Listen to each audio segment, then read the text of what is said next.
Silence s'il vous plaît, j'ai encore les secondes à voir après vous, merci.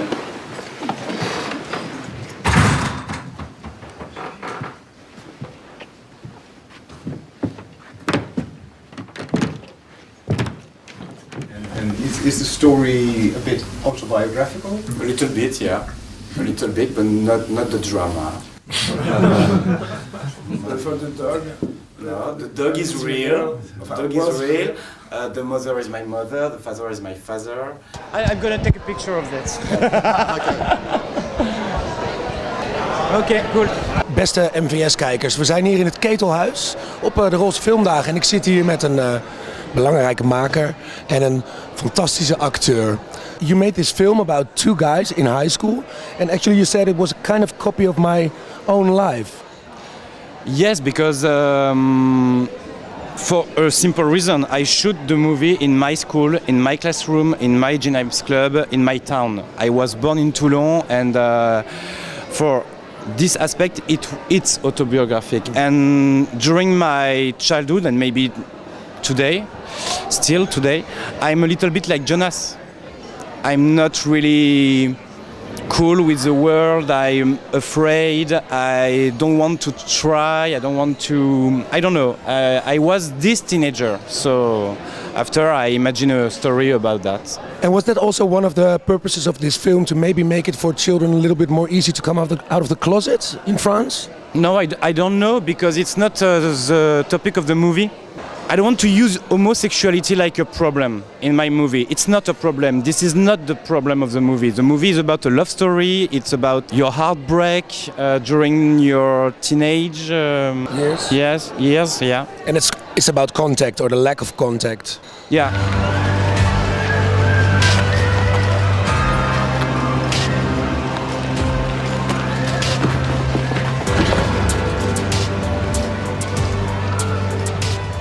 Tiens, vieux, ça va te détendre. Ça va me faire quoi?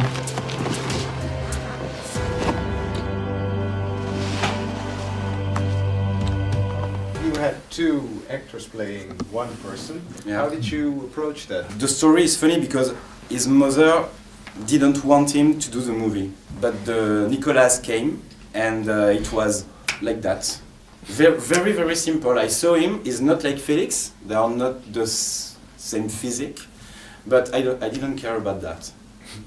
And we put blue eyes on Félix. We put here grande beauté, comment on dit? Yeah, a spot. A spot. Yeah. And that's it.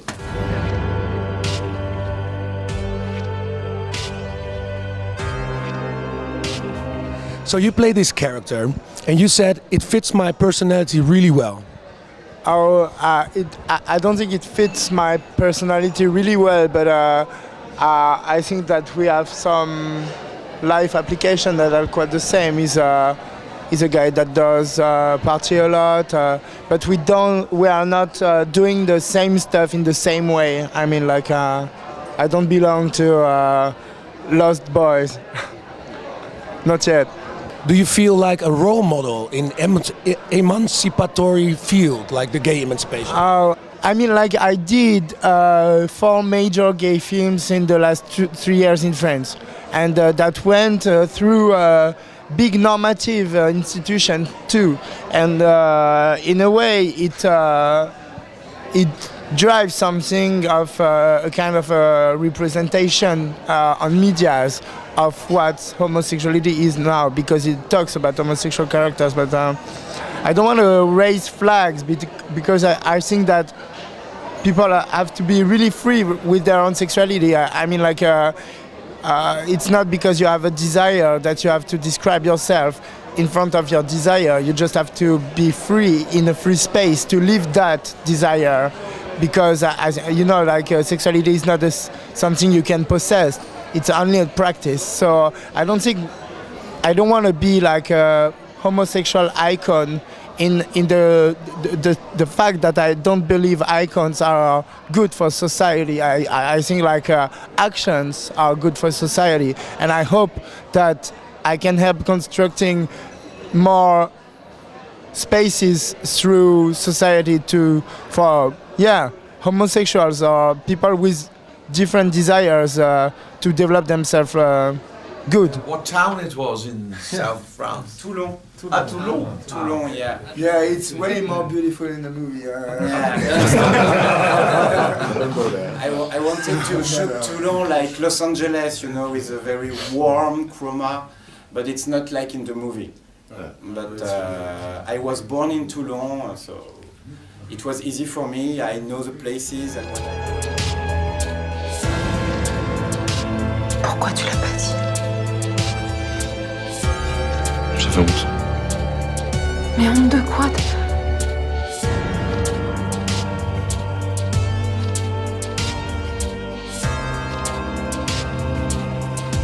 Apparemment, c'est pas la première fois que tu fous le bordel au buzz. Tu confirmes? So the main character really has difficulty connecting to people, but in the hospital he seems to be very nice and very much connecting to this old lady whose husband died. Why? my grandparents. Autobiographic. He's a nice boy, Jonas. He's not an asshole. A lot of culpability, and it's for his own life. It's just having sex. Disco club, just like you know, to live again and again and again and again. Everything's okay? No? Recognizable, yeah. Yeah, I think like it's not related to his own. It's his work. He is acting for somebody else. For somebody else, he can be nice. I mean, like he can be really nice. I think like it's, and for himself, for his own intimacy and sexuality, and he's lost. But you can be lost in some place in your life and be totally fine in other. Like at the same time, it's working. It's human. Which one is the real one?